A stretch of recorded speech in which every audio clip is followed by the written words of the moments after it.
All right, welcome to Behind the Basket, your Thursday night NBA talk show. You hearing me okay there, Elizabeth? Yeah, it was very choppy for a second, but you sound better now. Cool. You just had a look, and I was like, oh boy. I didn't even realize I was making a face. It's What's a, up? it was you focused on me talking. Everything should be okay as long as it's on my phone. It just takes a second to buffer, but we should be good now.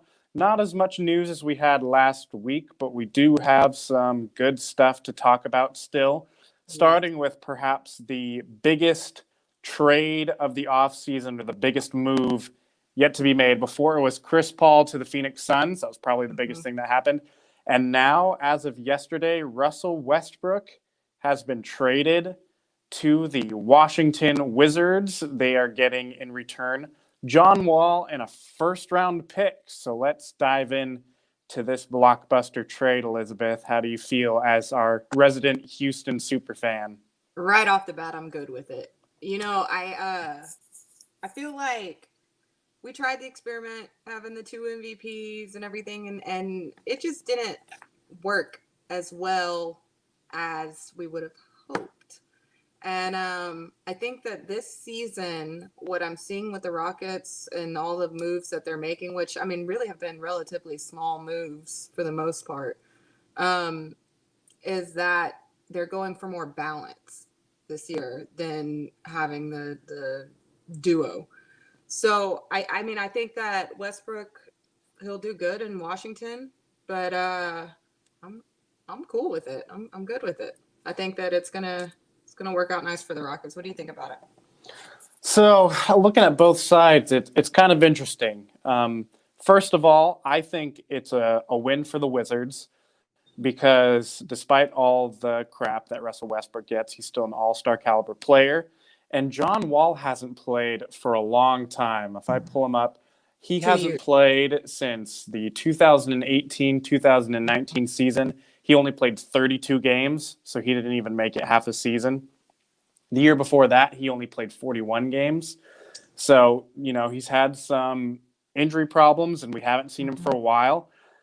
It's tough to gamble on him coming back and being the same John Wall that the Wizards were used to seeing. So they definitely got a Right. huge upgrade. They know Russell Westbrook can play well. Bradley Beal isn't nearly as dominant as James Harden, so it might be a better fit Mhm. in their backcourt. So for the Wizards, I love the move. It's a bummer they had to give up a first round pick, but if Westbrook can get them to the playoffs, Mhm. then it won't sting so bad because their pick won't be as valuable. For Right. Houston, we just have to wait and see how Wall does. So just for a comparison, Russell Westbrook has scored at least 20 points per game since 2011 Mhm. without fault. John Wall only has 2 career years scoring over 20 points a game. And one of them was in 2019, where he only played 32 games. So take that with a grain of salt.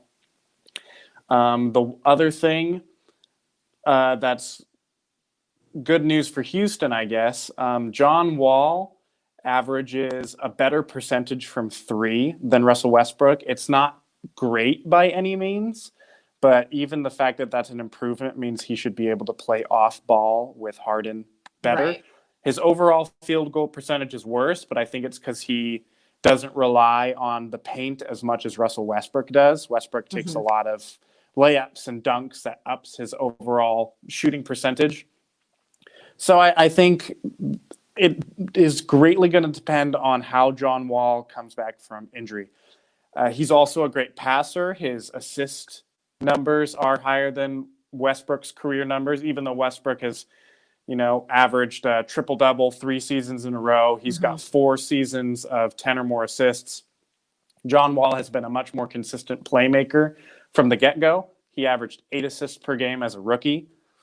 So he still brings that ball handling and playmaking that they wanted Westbrook for with some shooting aspects. Right. We'll just have to see if he's ready. He's been Well, so what? practicing and training for a long time. We'll see if he comes back strong. Right. What I'm seeing from people who've watched him practicing and everything, they're saying that he is definitely back full force with his like explosiveness and everything, and that he's even expanded his game some.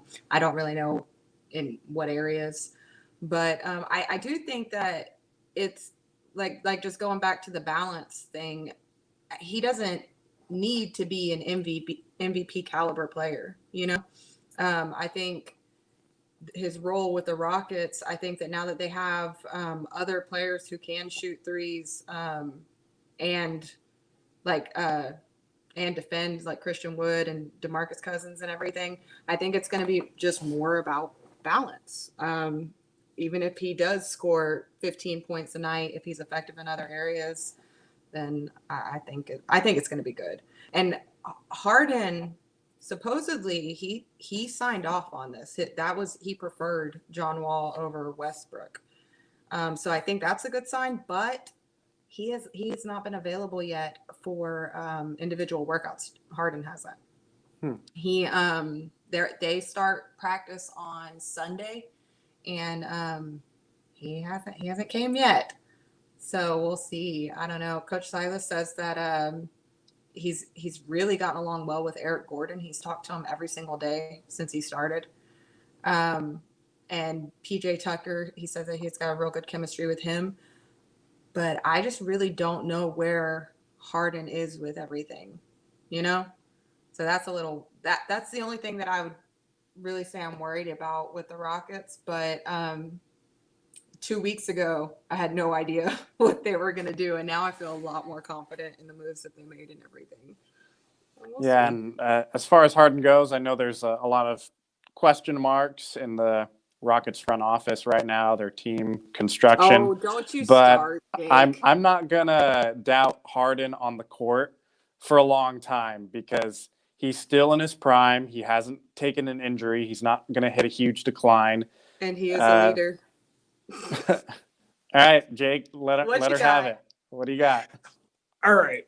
Now, if we're being realistic, let's take off your Houston Rockets eye blinders. Never.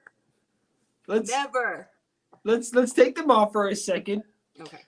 If we look at the West, John Wall and Russell Westbrook are not the same player. No. Not even close. But Westbrook didn't work for us. Okay. And you're assuming John Wall will. But regardless, what seed do you realistically think that they're going to get in that Western Conference? That's tough because the West is so talented. 4 or 5 still. I don't see them dropping. I don't think Westbrook got us to the 4th seed. All right, so you're just admitting to me that they're a second round exit. That's all you're doing. Boom, done. No. I'm sorry. If I'm not mistaken, the Rockets won the championship when they went into playoffs as a 6th seed. So before super teams?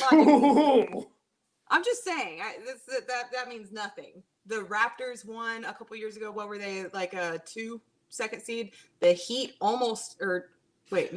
Historically speaking, since the super team era started, the NBA playoffs, especially the first round, have been super predictable. Oh, wait. You got really choppy. What'd you say? I said the NBA playoffs, especially the first round, have been super predictable. 1 through 4 is going to win. And there's a very, very slim chance the 5 seed does beat the 4 seed. Very slim. Okay. But 6, 7, 8 don't stand a chance. Yeah, there's a chance they're going to be a second round knockout. That's what I'm saying. If well, not, I mean, there's always going to be a few cases that you can bring up. The example from chess this last postseason is going to be the Miami Heat. We talk about, the super team era. The Miami Heat definitely aren't a super team. They beat the Celtics and the Bucks on their way to the finals. They were a 4th or 5th seed. There's no super team in the East except the Nets, who weren't playing to. Actually, I don't think they were in the bubble at all. But their super team starts this year. Right. The West is admittedly loaded, but I mean, you can never say. I definitely think Houston is a tier below the Lakers still. Yes. The Clippers, if we talk about them later, they're still a huge question mark to me. I don't Mhm. disagree. On Denver. paper, they look so good still, Denver's a but sleeper man, you team. can't be blowing a 3-1 lead to the Nuggets. I was going to say, Denver is a better team than Houston right now. Dallas is a better team than Houston right now. I don't know that Dallas is not a better team than Houston. Dallas is. I will take Luka over James any day of the week. I disagree completely. Oh, Luka's a good player. He's a I great told good you player. take off your Houston Rockets blinders. No, I You won't. did not do that for this I conversation. can't do that. I have faith in James Harden 100%. He has carried the team year after year after year after year.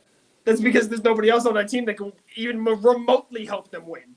But now it's changed. They've got DeMarcus Cousins and they've got Christian Wood who add height to the team, which is what they were lacking last year. They still have Eric Gordon, PJ Tucker, who are going to be shooting all them threes. They still have Daniel House, who Silas says is a clean slate with him. They just re-signed Ben McLemore. They got a great team. They had. I can't wait till they blow a 3-1 lead to the Timberwolves next. Oh God. Yeah, Timberwolves aren't making the playoffs.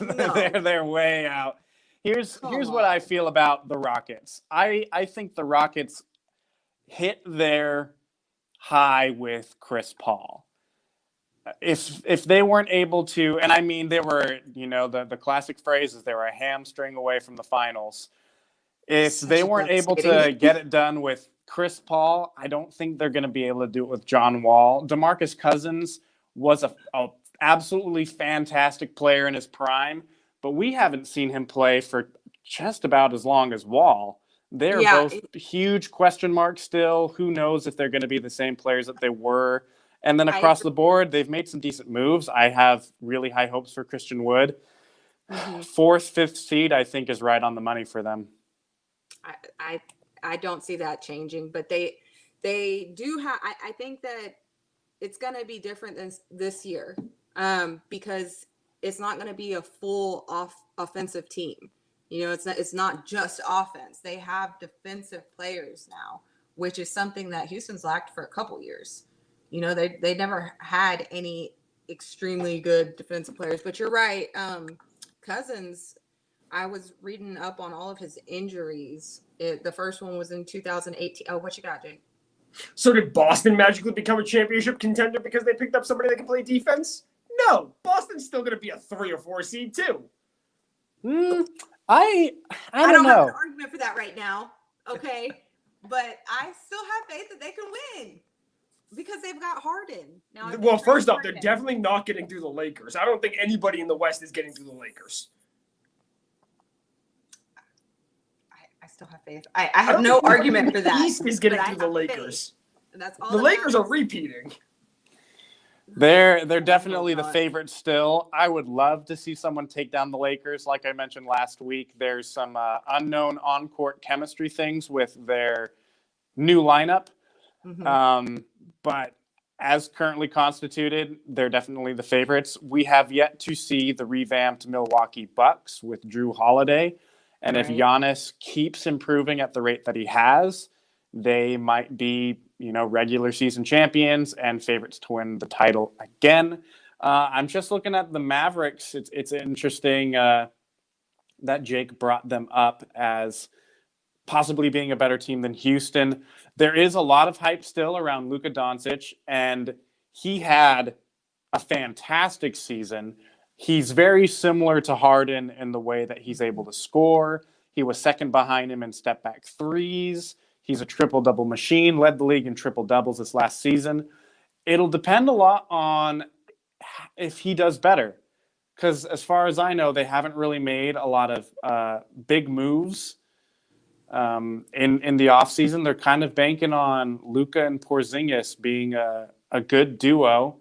I'm not seeing. I know I think they've gotten someone. They traded Seth Curry. I know, which is really good. Yeah, nobody beating the Lakers, unfortunately, from Martin. We'll just have to see. Let me double back just real quick to something. This is Mavericks related.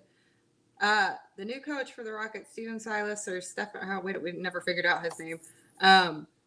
He was part of the he was an offensive assistant coach with the Mavericks, and Luka was so sad to see him go and said that he was responsible for all this personal growth that he had. He also said that he wants to use Christian Wood in the same sort of role as Porzingis offensively.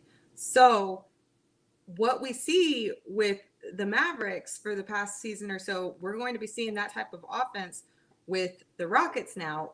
And okay, so that was all I had to say about that. Sorry. You brought up the Luka and I was like, oh yeah. Well, there's a really good point to come along with that, because if I don't have the number right in front of me, but if I remember correctly, the 2020 Dallas Mavericks had the most efficient offense in NBA history. Now, their defense was awful, which is why they ended up being the 7th seed in the West, which is why there's a little bit of concern of, can they make the jump? Because, yeah, maybe Luka will get better on offense, but is he going to get any better on the defensive end where they're really lacking? To put that into even more perspective, to be the most efficient offense in NBA history means that you are scoring more efficiently than the unbelievably stacked Kevin Durant Warriors, who were the previous record holders. So if you're Houston and if you guys got that offensive coordinator, that's a really good sign. And if you're Dallas, you got to hope they kept the same core, so they should be able to run the same offense even without Silas.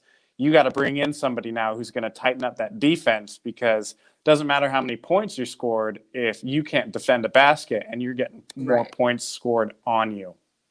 Defense wins games. Defense wins championships.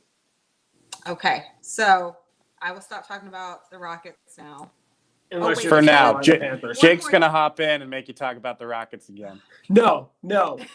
You said defense wins championships unless you're the Carolina Panthers against the Denver Broncos in the Super Bowl. That's football. Hey, the same verbiage is used across all sports, that defense wins championships. It really doesn't. It's just another chess piece on the board. Okay, agree to disagree. One other thing about the Rockets before. Yeah, there it is. They brought back my favorite player, Gerald Green, and I am so excited. I remember seeing that and thought of you. He's such a Houston, central person. He loves Houston, and so I'm so pumped. It's a 1-year non-guaranteed deal, so I mean, hopefully he makes it out of the training camp and everything. But I was so pumped about that. That's been my favorite signing yet. But okay. He's a good veteran piece to have, so hopefully they stick around with him. He can knock down threes, and that's pretty much all Houston really needs from him.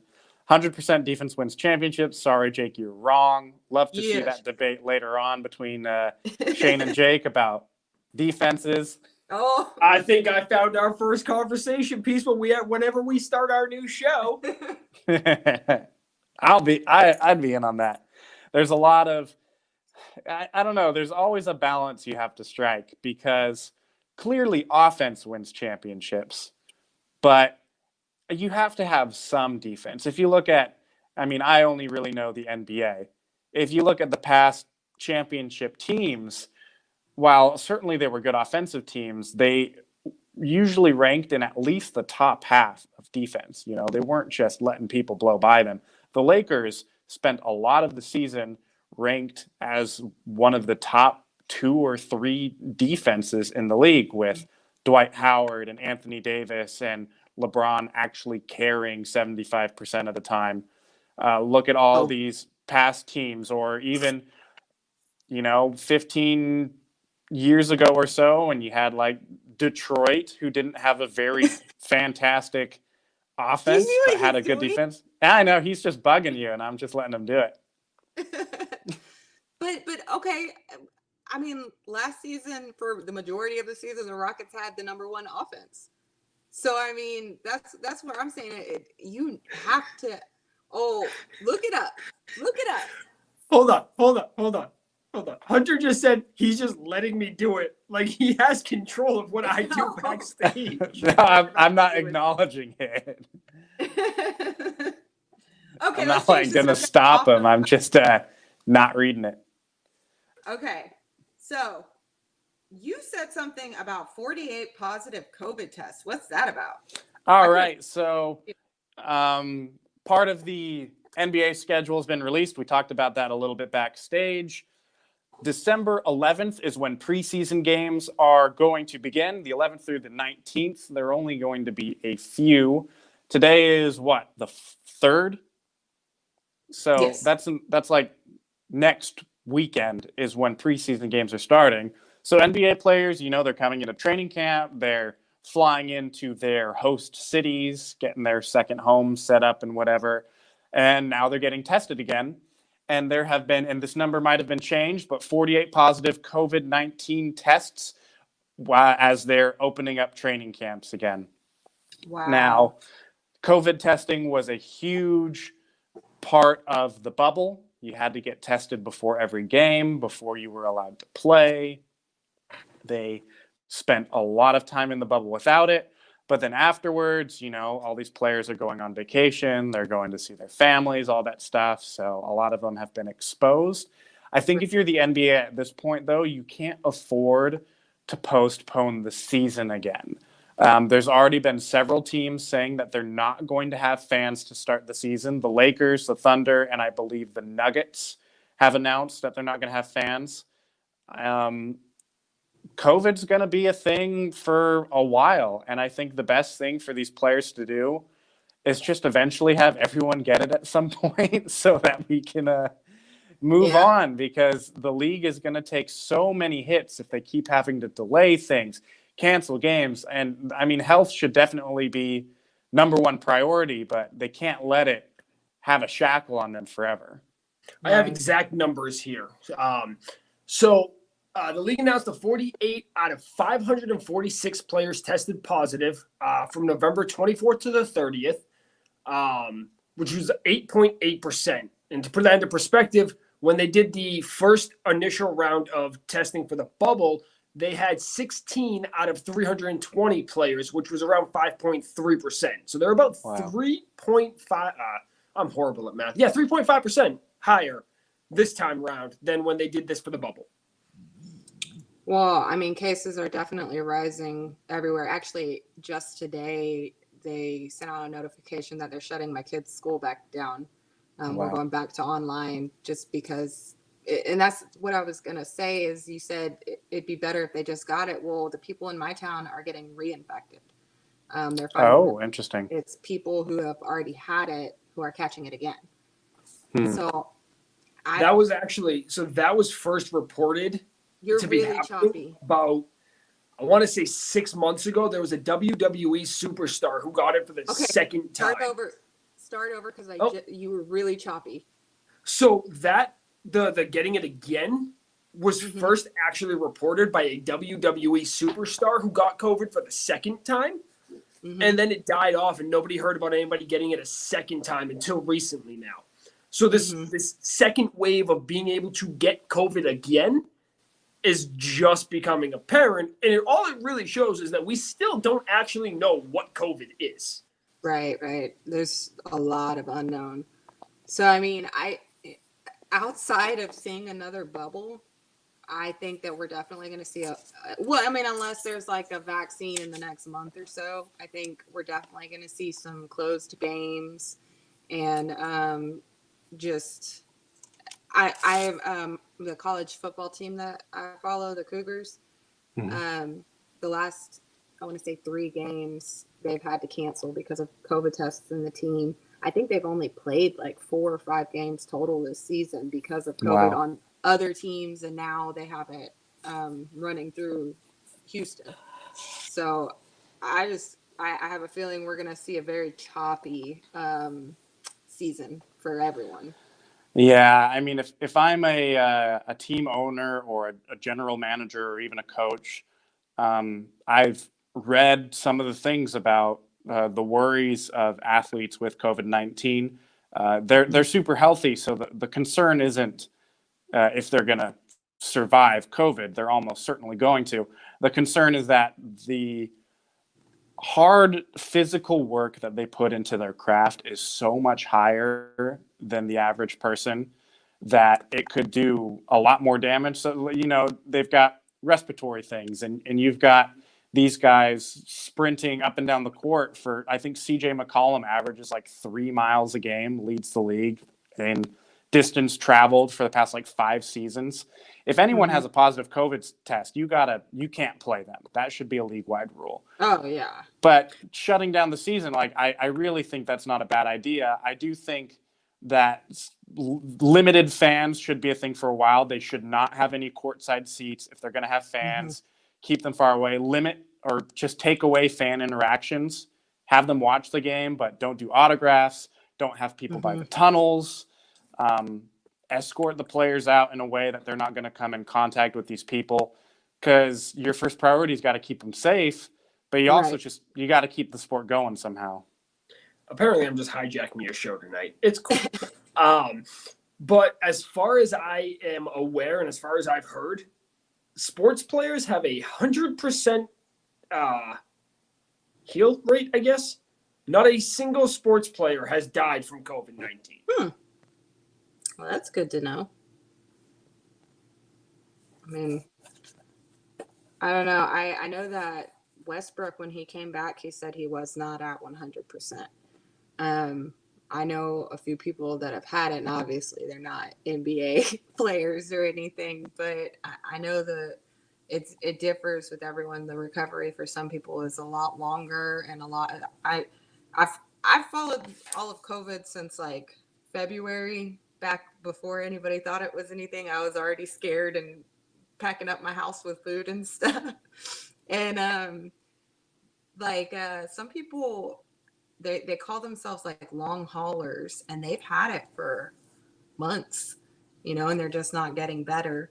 But I mean, it's good news that it's not happening to the athletes, but I definitely think some of them will have a harder time getting back to 100%. Yeah, and you just gotta protect them.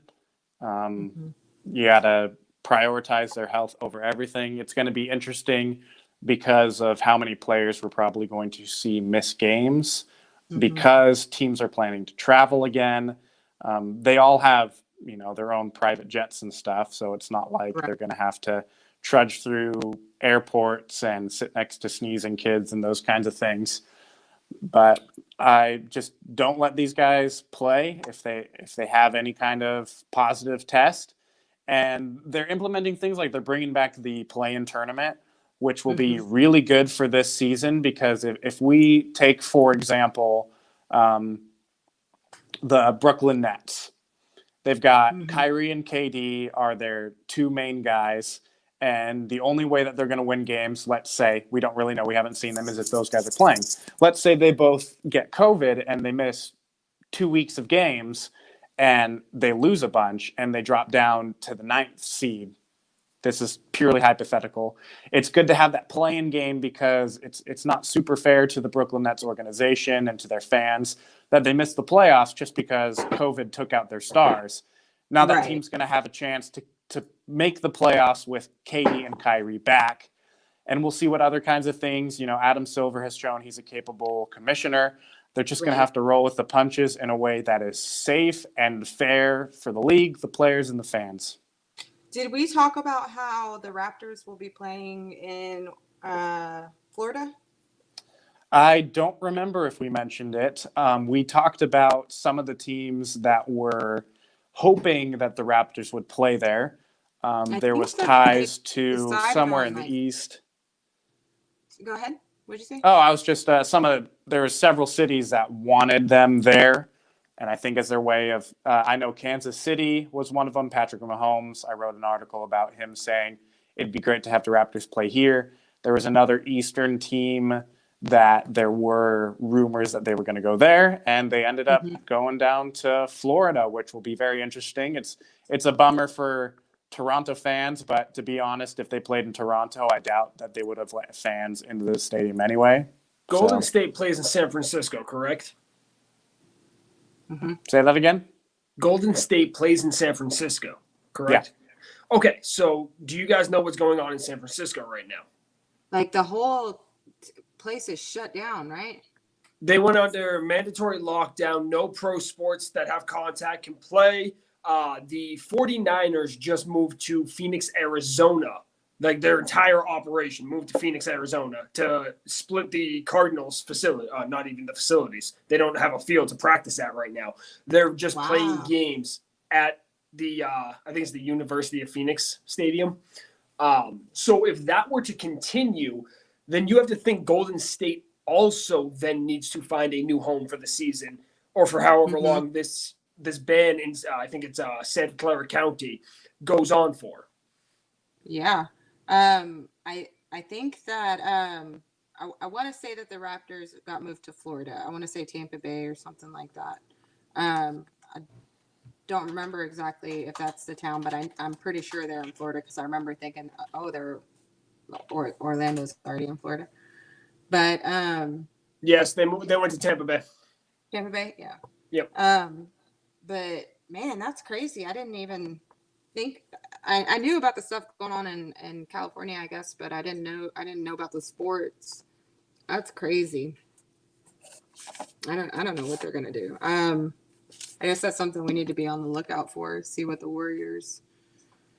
Is the Hey, I don't- projected date for the NBA start still the 22nd? As of right now, yes. They're doing it in halves. I guess they have the All-Star break, but it will. I don't know how they're doing the All-Star break because it was supposed to be in Indianapolis and they bumped their bid back to 2024, which leads me to believe that there might not be the All-Star weekend as we're used to it being. I don't know if that means they'll have like a fanless All-Star bubble or if they're just going to mix it all together. That'll be interesting to see. So December 22nd to March 4th will be the first half of the regular season. And then that will pick up again on March 11th. Play-in tournament will be May 18th through the 21st. And then the playoffs will start immediately following that. Did you see that the NBA is not going to be testing for marijuana this year? I didn't see it No. until you shared it with me. So as soon as the There's news been dropped- there's been some rumors about that possibly happening. A lot of players have been advocating for it, so it's interesting Yeah. that they've made that decision now. As soon as it dropped, the J.R. Smith started trending. Everybody Of was course.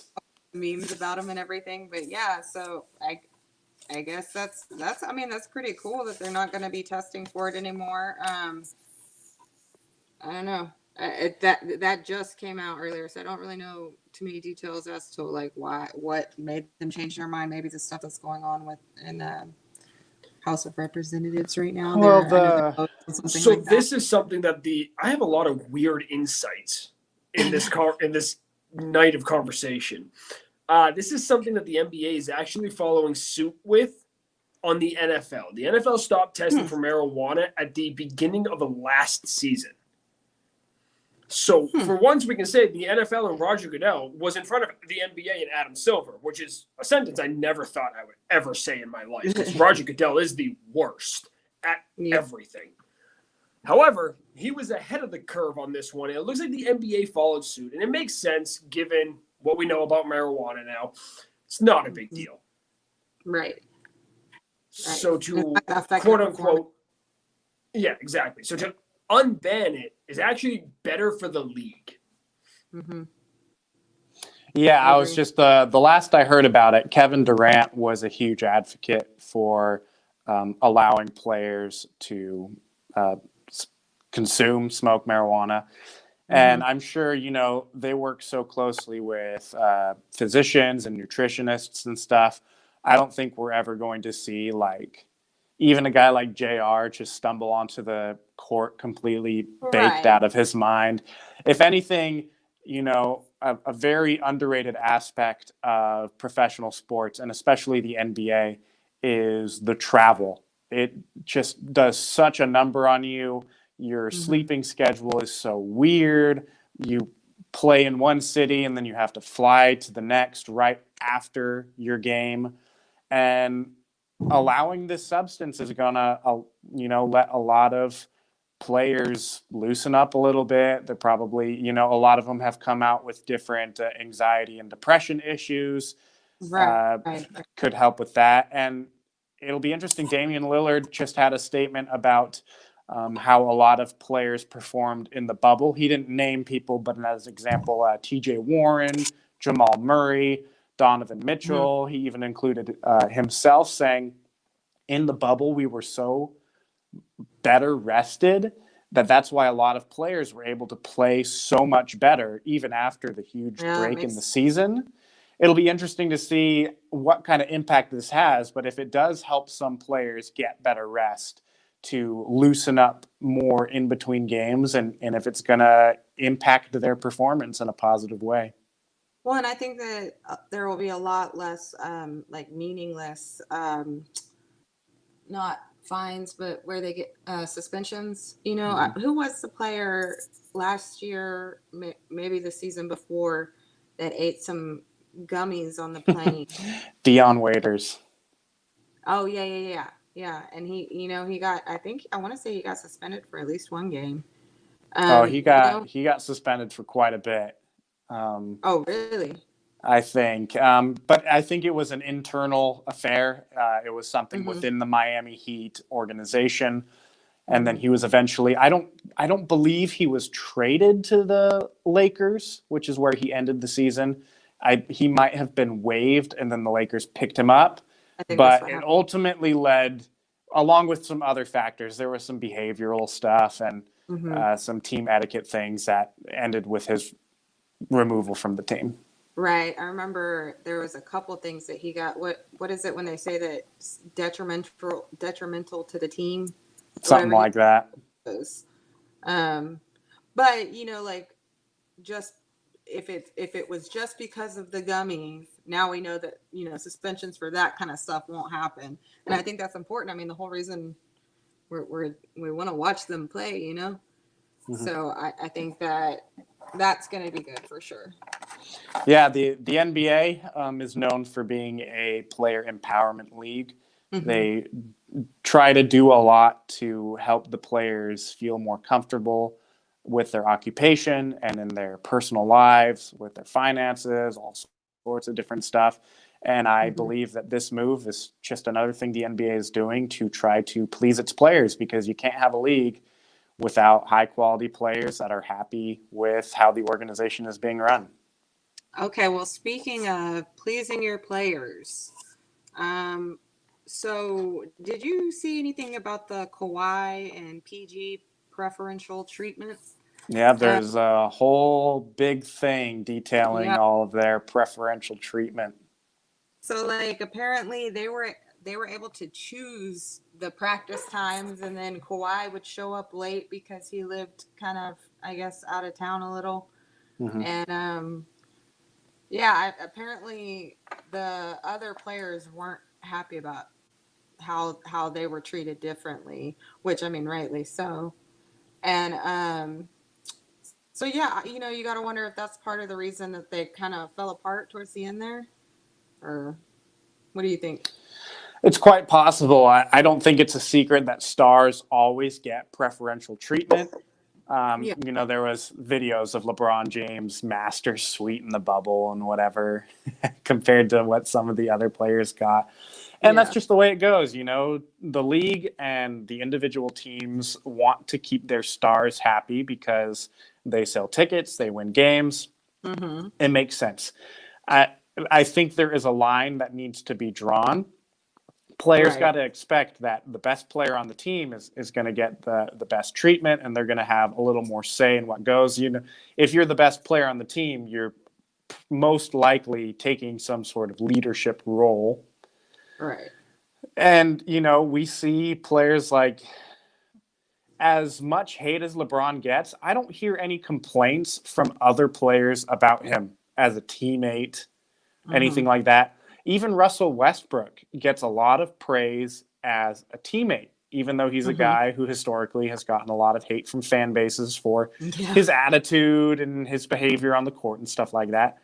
This Kawhi and Paul George thing is one of not the first, but the most recent cases of the players speaking out saying this is not okay, which to me says that it's actually a big deal And it is different than the preferential treatment that other stars are probably getting.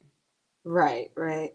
And like I was actually talking to my dad earlier, and he was saying that Harden is the guy who's been chasing away all these players every year. And we completely disagreed about it, of course, because I don't think Harden was the problem. I think it was Tillman Fertitta. But that there definitely, I'm sure, were some players who didn't like that, because Harden does have a lot of say with the team, but he is their star. So I mean, I can see, like you said, I can see it to a certain limit, but I don't know about like them getting to do the practice schedule and everything when there's like, however many other people's lives that are, what's the word? I can't think of the word. They have to schedule. Everyone has to schedule around them. Mm-hmm. I don't know, but I guess we'll see if any of that changes now that there's a different coach and everything. It'll be interesting because what I'm thinking from the Clippers' perspective, it's something that I've brought up a couple times, and it's the fact that the Clippers could absolutely fall apart in the next few seasons. Kawhi Leonard and Paul George are both going to become free agents, and if they don't re-sign, the Clippers are going to be in a very, very tough spot because they traded pretty much all of their picks to Oklahoma City to get Paul George. If they're not able to put together any sort of sign and trade package and not sign any other big stars to replace them, they're going to just be horrible and be horrible for a long time. They're going to have no way to get back out of it. So I wouldn't be surprised if the preferential treatment continues just for the sake of trying to get them to re-sign, or at least to agree to a sign and trade that benefits the organization long term. Because while it may suck for the other players, the franchise might put itself in like a 5-year hole because of these decisions. So they might just be grasping at straws at this point and bending to their every will because they're scared to see them go. Right. Before I forget, since we talked about LeBron, he signed an extension. So it's a 2-year extension for $85 million. One cool thing about it is that by the time that extension is up is when his son Bronny could be eligible for the draft, like we discussed about before. Mm-hmm. So I mean, that would be really cool because whoever picks him in the draft is going to be, I'm pretty sure LeBron's going to want to play with that team. So that's pretty awesome. So yeah, I think he did that on purpose. I think he knows, and I think he really wants to play with his son. Not only will that sell so many tickets and jerseys, I think it'll just be such a cool family experience for them. And I wouldn't be surprised. I'm a LeBron fan, but I think that that's just a really cool thing to be able to do. Absolutely. And love him or hate him, he's proven himself to be a very good father. Yeah. And I wouldn't be surprised if he takes a pay cut to go along with Bronny on a team. I also won't be surprised if teams start trading up for Bronny. He wasn't like super fantastic in his high school career so far. He's been overshadowed by his teammates. He's still very good, and we'll have to see how he does in college. But like right now, he's not like a heavily touted lottery pick. But people might want to draft him number 1 overall simply for the fact that they'll be able to sign LeBron simultaneously. LeBron, right? Because it's like drafting LeBron, basically, and then you also get LeBron to train his son to hopefully become an even better player than what he's currently slated out to be.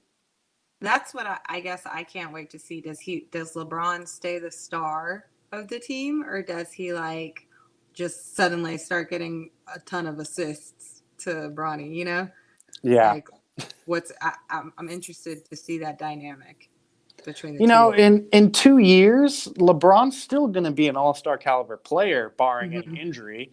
It'll be interesting to see if he dips, and if he dips by how much, because, he is on the decline as far as age. So maybe his decline will come faster than maybe we're ready for. Maybe he won't take a dip at all. So even though his paychecks might be a lot smaller, I believe he's going to be a starter that's really going to add a lot of wins to the team. But I also see him taking more of a mentorship role off the court for Bronny. I don't know.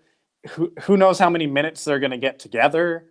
It's not going to be like LeBron deferring to Bronny on every possession. I don't know. There's a lot of things we got to wait and see in those 2 years about how both father and son develop as players. Right, and he might not even be like one of the first like draft choices. It might be there might be a whole other species of player at that point in time. You never know. I did earlier. I was going over. I wanted to go over DeMarcus Cousins' injuries, but then Jake wanted to talk crap to me about Harden. But so I do think it's a risk taking on him and Wall because they do both. They had some crazy injuries. Cousins, his injuries are all three of them have been on his left leg. The first one, he had a full rupture of his Achilles in 2018, and then he started healing from that. And I remember writing an article about it when it happened. He had a torn quad, and I remember him jumping off the court and everything when that happened. And then once he started, he didn't need to get surgery for the quad, but once he started healing from that on the same leg, on his left leg, he tore his ACL. So hopefully he's done just about all the damage that he could possibly do to it. And I don't know, he says that he feels great, and he's really excited to play with John Wall. They played together at Kentucky. So he said that, they're friends and brothers for life, I think is how he worded it. But so he's excited about that reunion. He feels great. They said that he looks great. He was just, man, I think he did like a 20-minute interview today and just gave all kinds of great quotes.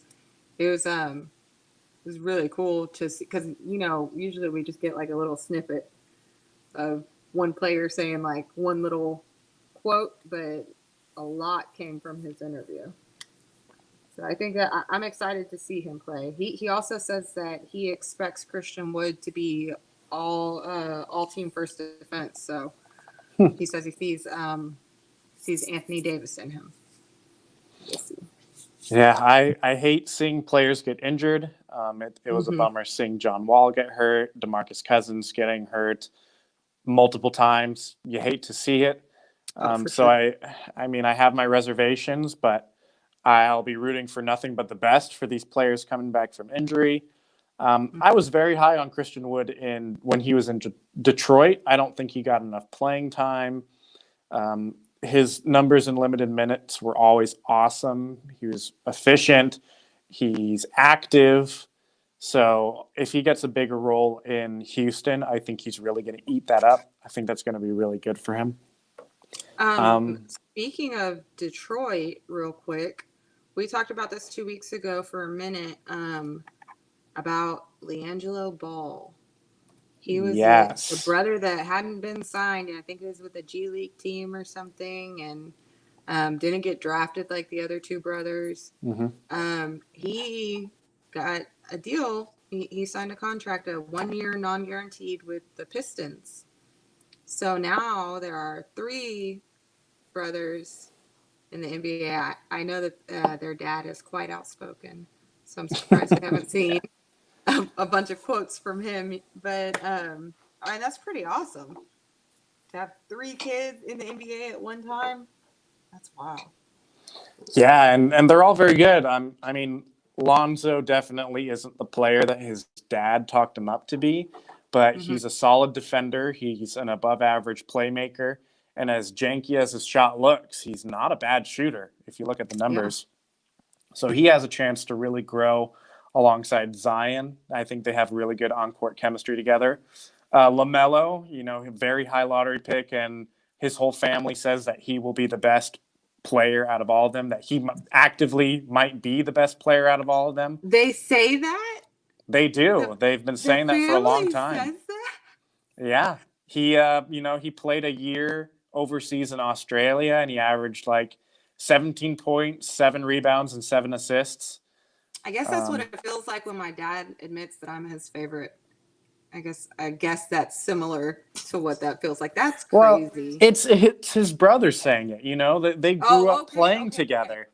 I thought it was his, like his dad saying it, and I was just oh like, no, that's so I don't even know what his dad says. No, but it's Lonzo and LiAngelo when they, they're all playing in high school together and in camps and all those things and getting a lot of hype, and people would talk to, Lonzo, he's going to college, he's getting ready to be drafted, and he says, oh, you got to watch out for my little brother, he's going to be way better than I'm ever going to be. Okay, that's different. I thought you were saying that. Should have worded it like that. So I'm very interested to see how he does. He's on a crappy team, so he should get all the playing time in the world to show out. Maybe he'll have a John Morant type season where he puts up solid numbers and takes a team that was supposed to be garbage and make them somewhat relevant.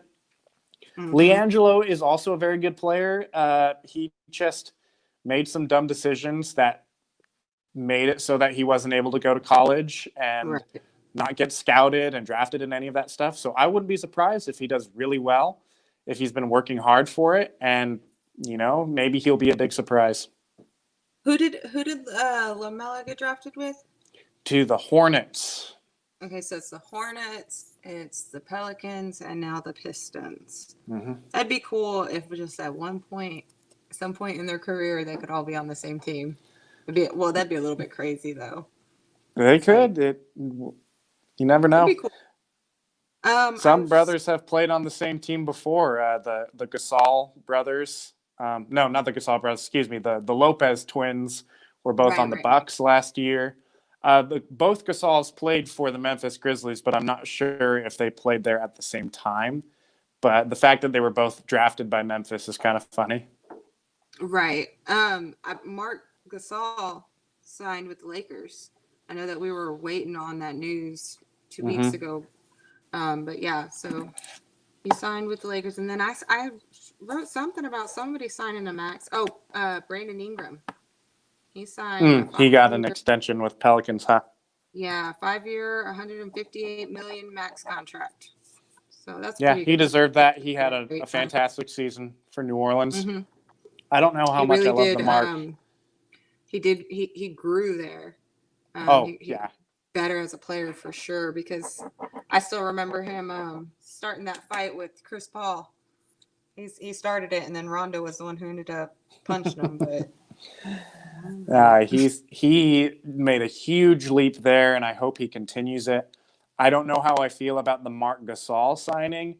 If I remember correctly, they had to let Dwight Howard go in order to get Montrezl Harrell, I think for contract reasons, because they were able to get Marc Gasol for less, I think.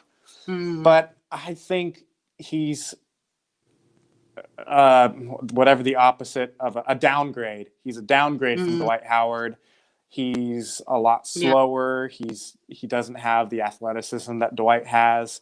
He's very smart, and he can shoot a lot better than Dwight can, but I think Dwight was invaluable to that Lakers bench. Hey. Okay. Where did Dwight go? I forgot that he left. I think he went to Philadelphia. Oh my God. I think he's a 76er now. Okay. Oh, that's going to be interesting. I think he'll be a great sub for Embiid in the same way that he was a sub for Anthony Davis, where he's a prolific rebounder and interior defender that can keep the bench alive while they wait for their star to come back in. I'm definitely interested to see what the 76ers do this year. Just because they've got Morey and everything, and they did make some moves, but I don't remember what they did. They weren't huge, but they got. I know they got Seth Curry. They traded away Josh Richardson. That's who went to the Mavs. Josh Richardson for Seth Curry. They got another shooter. I think they got Danny Green as well. So I know Philly fans are very happy. They didn't make like any earth-shattering moves, but they went back to a formula that worked better, which is to surround Embiid and Simmons with three-point shooters. instead of the crowded mess that they had with Horford and Harrison Richardson. Who would have thought that Daryl Morey would want to shoot threes? Yeah, really. So yeah, I feel like that was an expected move. He loves the 3-point shots, and he always finds good shooters. That's something like that dude's a genius when it comes to signings and stuff. Yeah, he's Let a me trade see. machine. Trying to see if there's anything that I missed, but this cat won't get off my papers. The last thing that I had, December 22nd is the opening night of the NBA season. There are 2 games scheduled: Warriors versus Nets, Clippers versus Lakers. Both of those, in theory, should be really good matchups. It's a bummer that the Warriors won't have Clay, but they have a very interesting roster with Curry coming back, Draymond. They've got their second overall pick, Wiseman, and they've got Oubre and Wiggins. They're definitely a better team than they were last season. And this is, in theory, the first time that we will be seeing Kevin Durant as a Brooklyn Nets playing against his old team. Real quick, since we brought up the beginning of the season, how about we talk about this Christmas Day lineup? Who's playing on Christmas Day? So there's 5 games just back to back to back to back to back. We open up with the Pelicans versus the Heat. Then we go into Golden State versus Milwaukee. Then the Nets versus Golden State versus Milwaukee. Okay. Then we go into Brooklyn versus Boston. That's going to be Then the primetime game is Dallas versus the Lakers. And the West Coast game is the Clippers versus the Nuggets. Yeah, those all sound like really decent games. It's going to be a great day of basketball. I mean, Christmas Day has historically been a really hyped and important day for NBA basketball. They always have some Christmas games, and they usually try to get good matchups. But these might be the best matchups we've seen on a Christmas Day. Can the NFL follow suit with Thanksgiving, please?